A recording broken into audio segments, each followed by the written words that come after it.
When Donald Trump made his return to the presidency, the world expected his inauguration to be like any other, a monumental celebration of power, democracy, and peaceful transfer. But as with many things Trump does, this inauguration turned out to be anything but conventional. The event, typically a domestic affair that underscores the US political process, became a platform for Trump to make a significant and bold statement on the global stage. He invited a select group of foreign leaders, signaling that the US was expanding its diplomatic reach. However, what caught the attention of the global community wasn't who was invited, it was who was glaringly absent. Before we get started, make sure to subscribe to the African Web and hit the bell icon for regular updates on Africa's journey toward progress and transformation. Let's build this conversation together. African leaders who had previously shown interest in attending were excluded from the guest list. This omission shocked many and prompted widespread speculation about its meaning. Was this just a snub, or did it carry a deeper, more strategic message? Trump's decision not to invite African leaders sparked outrage, but it also forced people to confront uncomfortable truths about Africa's place on the world stage and the role of African leadership in shaping international relations. The decision not to invite African leaders to Trump's inauguration has ignited debates over the state of Africa's relationship with the West. Was it simply a political maneuver or a reflection of a long-standing disregard for African leaders? Could it be a sign that Africa still doesn't hold the same weight in international politics as other regions? This is where the discussion begins, in understanding the complexities of Africa's relationship with Western powers and how African leaders themselves contribute to their own continent's struggles. To understand Trump's decision fully, we need to look at his relationship with Africa during his first term. Many will recall the controversial comments Trump made in 2018 when he reportedly referred to African nations in derogatory terms. His words, which drew immediate condemnation from leaders across the continent, were not isolated. Trump had made it clear that Africa was not a priority in his foreign policy. In fact, his administration seemed to avoid engaging with African leaders in any meaningful way, often focusing on regions deemed more strategically important. Despite this, many African leaders, including those from Nigeria and Mozambique, expressed interest in attending Trump's second inauguration. According to reports from the New York Post in January 2025, foreign leaders from around the world were eager to secure invitations. However, despite the apparent enthusiasm, African leaders were completely omitted.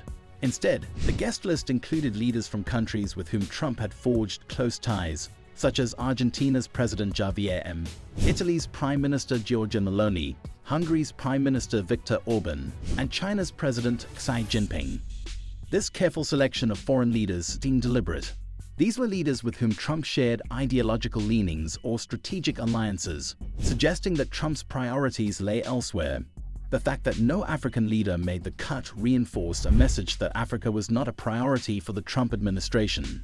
It highlighted the systemic neglect of Africa in the global political arena, where Western powers have historically overlooked the continent's leadership in favor of relationships with more economically powerful regions. To grasp the full weight of Trump's exclusion of African leaders, we need to understand the historical context in which these decisions are being made. Africa has long been a continent subject to the exploitative practices of Western powers. From colonialism to the modern-day control of resources, Africa's wealth has often been extracted and used to build the infrastructure and economies of the West. But this history didn't just happen in isolation. African leaders, past and present, have played a role in allowing this exploitation to continue. Trump's pointed comments about African nations, particularly his criticism of their leadership, raised uncomfortable questions about the state of governance in Africa. If African countries have abundant natural resources, yet their citizens continue to suffer from poverty, hunger, lack of healthcare, and inadequate education, where does the fault lie? How can a country sit on a gold mine of resources but still fail to provide for its people? Trump's remarks were not without controversy. Many accused him of being insensitive, racist, and dismissive of the struggles faced by African nations. Yet, in some ways, Trump's comments forced the world to confront uncomfortable truths about the state of leadership in Africa. When he asked whether African leaders could truly call themselves human if they allowed their people to suffer in the midst of wealth, he raised a question that African leaders themselves should reflect on. This was not the first time African leaders have been questioned about their leadership. Throughout history, many African countries have seen leaders who have enriched themselves while leaving their citizens in dire poverty. This is a direct result of weak governance, corruption, and a failure to prioritize the needs of the people over personal gain. Trump's challenge to African leaders was a call to take responsibility for their nation's failures, not just as a critique, but as a demand for accountability. The failure of African leadership to address these issues has had a profound effect on the continent's development. As Western powers continue to exploit Africa's resources, African nations have been left to fend for themselves, without the necessary infrastructure, education, or healthcare systems to sustain long-term growth. Instead of focusing on national development, many leaders have remained focused on maintaining power and accumulating wealth. Ibrahim Traoré is showing the world that it is possible for African nations to stand up to external pressures and pursue policies that prioritize the people. He is not concerned with maintaining the status quo or begging for Western approval. Instead, his focus is on creating a future where Burkina Faso is self-reliant, free from the shackles of foreign control. This shift in leadership is important because it shows that Africa does not have to remain dependent on the West.